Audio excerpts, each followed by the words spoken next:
Day number 9. And it is the 9th day of the Mahabharat war when Dwapar Yug had ended and Kaliyug had started. We are also on the 9th day, and this story also happens on the 9th day of the Mahabharat war. Bhagwan Krishna at that time had kept good control over the demon Kali who had entered. But once Bhagwan had left his body, physical body, and had returned back to his abode, Kali now had the freedom to roam wherever he wanted. So now the Mahabharat war ends.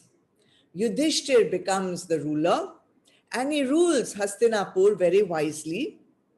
And when Parikshit, who was Arjun's grandson, Abhimanyu's son, and Uttara's son, when Parikshit becomes mature and old enough, Yudhishthir crowns Parikshit as the next king. And then Yudhishthir and all the 5 Pandavas together, along with Draupadi, leave the kingdom to move on and pursue their spiritual goal. And Parikshit becomes the ruler. Now, one day, when Parikshit was taking a tour of his kingdom, which is what they used to do, they used to go into the land and they used to see how things are working, how people are happy, what were their problems. So when he was walking around and seeing everything, he noticed the demon Kali trying to come into his kingdom.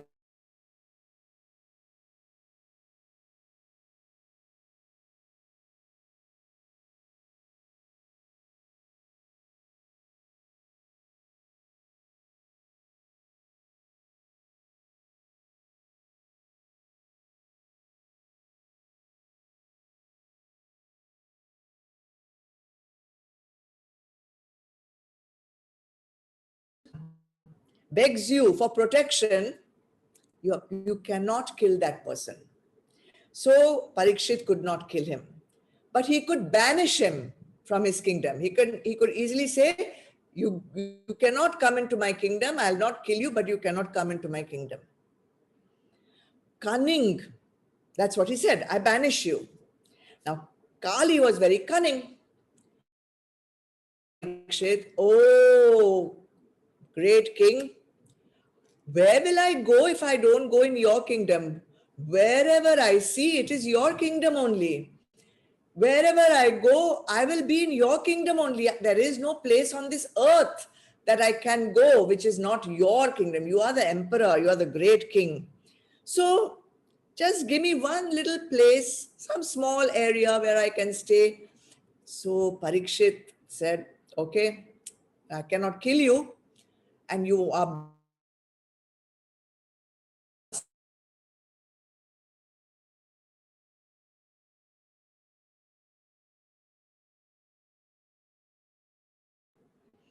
So Parikshit said, I'll give you 4 places to stay.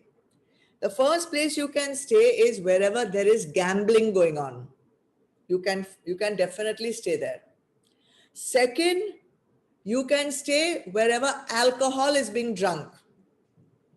Third, you can stay in places where lust is being expressed. And fourth, you can stay wherever animals are being slaughtered.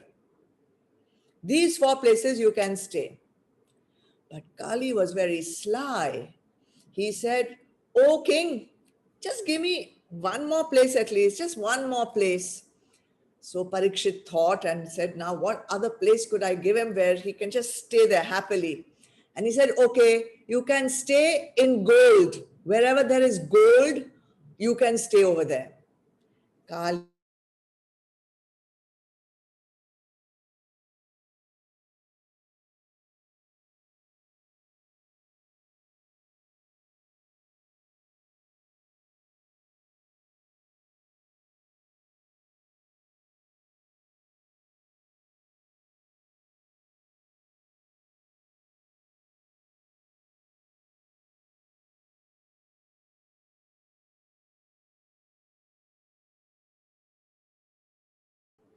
this demon is going to enter our antakaran. If we disassociate ourselves from these 5 places, Kaliyug can cause no harm to us. Now, there is a deeper reason why Parikshit did not kill the demon Kali.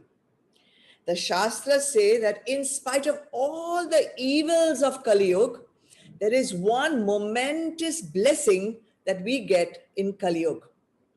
In all the other yugs, Satya Yug, Treta Yug, Dwapar Yug, you have to work very hard to get liberation. But in Kali Yug, you don't have to work very hard. In Satya Yug, people had to meditate for years and years and years to get. In Treta Yug, they were advised to do yagnas to get liberation.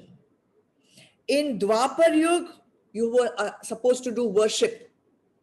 And in Kali Yug, just chant Bhagwan's name.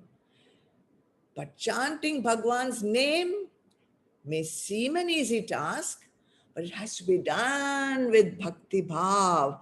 You have to ramo in it. You have to revel in it. Okay, and when you do that, that's all you need to do in Kali Yuga to attain liberation. The thing is, when things go wrong in our life, we pass the buck saying, oh, what can I do? It's Kali Yuga. It has to happen like that, huh? But Kali Yuga cannot harm you. Kali Yuga cannot harm me. If we stay within the Lakshman Rekha of Dharma, and if we chant Bhagwan's name, nothing, Kali Yuga cannot touch us. So take that home with you today and live within Lakshman Rekha of Dharma. And keep chanting. Today's bhakti is all about chanting Bhagwan's name. So remember to chant.